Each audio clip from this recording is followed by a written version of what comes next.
Yes, I work at Datadog on our Node.js tracer, and I just wanted to show off something that could be useful. It was written by a coworker, Brian English. It's called async-break-finder on npm. So there's a nifty API in Node called async local storage, and you can create what are essentially maps or thread local data in other languages, but this does it in a JavaScript idiomatic way where whenever you store a value during an asynchronous context, like here we're storing the value other, every asynchronous context spawned within the callback here will get that value if you read it out using store.getStore. But this can be a little bit confusing because in certain situations you won't get the correct value. And why is that? Because generally somebody has saved asynchronous context into a variable. And when you save asynchronous context into a variable, it will keep its context when it was first created. And then when you try to reuse it later, it'll have the first context, not the second one. So I've made a little demo here. It basically has a little userland queue every 10 milliseconds after the first in queue. If it's empty, it'll start up a 10 millisecond timer and then execute all the functions that were in queued in that 10 milliseconds. So the key here is we use a single timer. And so that timer is going to be reused for multiple in queues. So when we create a no-op, and we're going to log the no-op when it gets executed, it's going to start up a timer for 10 milliseconds. But if we create another asynchronous task, something that didn't share the asynchronous context, so it's going to have a different asynchronous context than our first in queue. So they're no longer directly connected because they've kind of spun up at different points in time. If we try to associate data with our new other task, when we try to read it later on, when we create an enqueue here, we enqueue a check to see if it's still valid, still the value we want to expect from it. Well, when we do that check here, if we try to read it and we don't actually patch it up, since we're using the shared timer, we'll get the wrong value. And what Brian's tool, async-break-finder, does is it does a bunch of detection,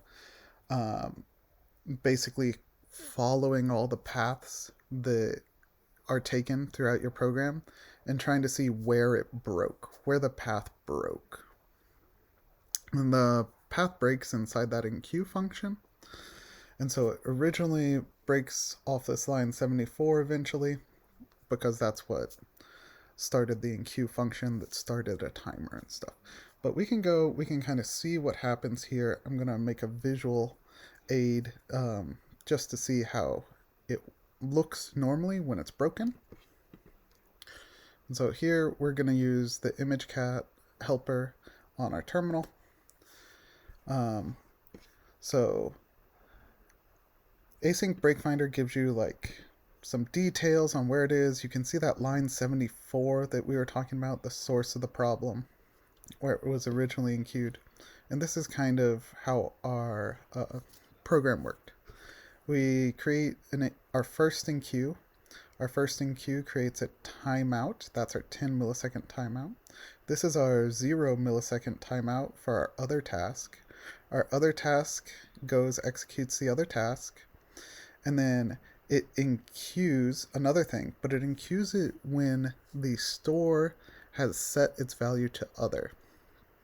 And so when it starts up that 10 millisecond timer and the queue drains, you can see the store is undefined. It's no longer other. And then it performs the drain operation on our queue. We see that no op we enqueued, and then there's our check. What async-break-finder does is it throws that error, giving us this nice little red box, and kind of tells us, oh, this is the kind of path we took to get to where the break is, and this is where we started from. So we gotta figure out how to connect those two. So how do you connect the two? Well, in Node.js, there's this thing called async resource bind. Async resource bind is a way to basically wrap a function so that when you execute that function the next time, it will have the same state as the current executing context. So the whole problem here is when we call check, it's using the shared timer from line 74.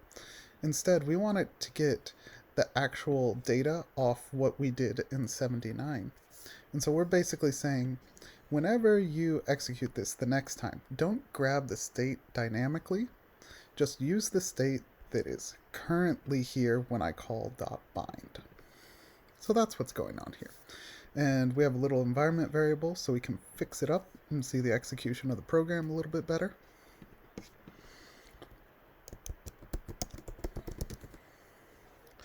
So we run it again. You'll notice there is no error.